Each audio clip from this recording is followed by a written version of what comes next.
지금 자꾸 검찰에 대한 불신을 말씀하시는데 경찰에서 수사를 해서 그 결과를 검찰에 송치를 했고 그 송치된 부분에 대해서 검찰도 엄밀히 검토하고 있습니다. 이런 정상적인 수사를 굳이 지금 아무런 결과가 나오지 않은 이 상황에서 위헌성이 가중되어 있다고 하는 이런 법률안을 계속 먼저 통과를 시켜야 되는지에 대해서는 법무부 장관으로서 굉장히 의문입니다.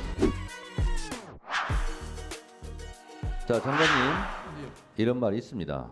권중의 대성현하니 소원이 개오사라, 이런 말이 있습니다. 책 속에서 성현들의 말씀을 대하고 보니 모든 것이 내가 깨우칠 바다, 이런 말이 있습니다. 그런 의미에서 말씀드리건데요. 양약은 고구이나 이어평이고 충언은 여기이다 이어행이다, 이런 말은 아실 겁니다. 아시죠?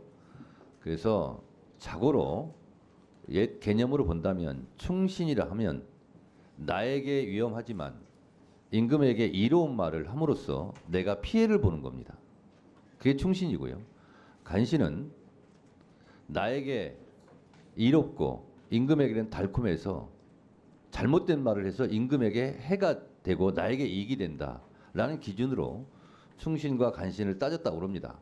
제가 박성재 위원장님을 직접 비교하는 것은 결코 아닙니다.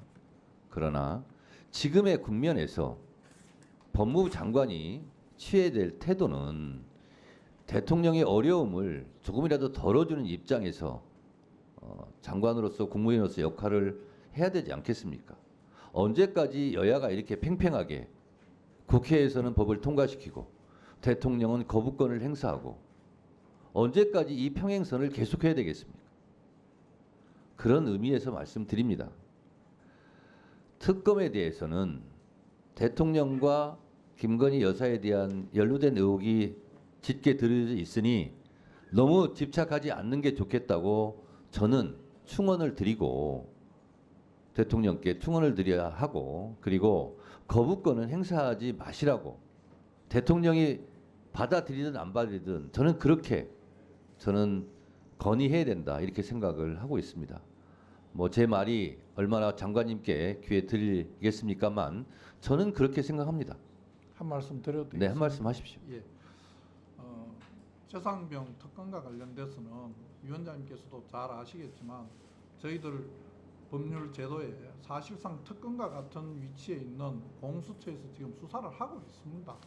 저희들이 그런 정부 기구를 만들었다면 그 기구에서 나오는 결과를 최소한 지켜보는 게 맞다고 생각을 하고 그다음에 과실치사와 관련된 부분은 검찰이 아니고 지금 자꾸 검찰에 대한 불신을 말씀하시는데 경찰에서 수사를 해서 그 결과를 검찰에 송치를 했고 그 송치된 부분에 대해서 검찰도 엄밀히 검토하고 있습니다.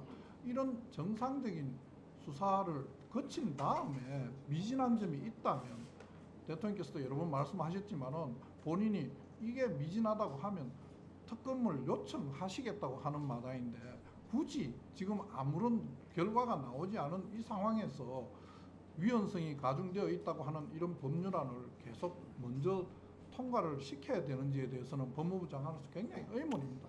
위원장님께서 말씀하시는 장관이 대통령에게 옳은 말을 해서 대통령이 옳게 가도록 해야 한다는 부분에 대해서는 적극 동의합니다. 저도 그렇게 해야 된다고 생각하고 그렇게 할 것입니다.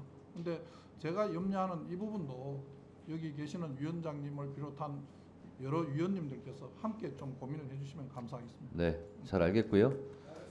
장관님께서 말씀하신 대로 다동의를 할 수가 없습니다. 아까 박지원 의원께서도 대통령실에서 양보하고 야당이 추천한 특검의 사례를 말씀드렸는데 그것은 여야 합의라고 그랬는데 여야 합의가 아니면 위헌입니까? 저는 그 발상에 대해서는 매우 놀랍습니다. 저는 이해할 수가 없습니다. 그리고 헌법 49조를 부정하는 얘기입니다. 헌법 49조는 국회 의사결정은 다수결로 하라고 돼 있습니다. 다수결로 하는 것이 위헌이라고 주장하는 법무부 장관의 말이라면 저는 그것은 받아들이기 어렵습니다. 안건조정위원회 구성 요구서를 제출하였으므로 해당 안건은 안건조정위원회에 회부하겠습니다. 안건조정위원회 심사를 위해 잠시 정의하도록 하겠습니다. 속개 시간은 별도로 공지해 드리도록 하겠습니다. 정의를 선포합니다.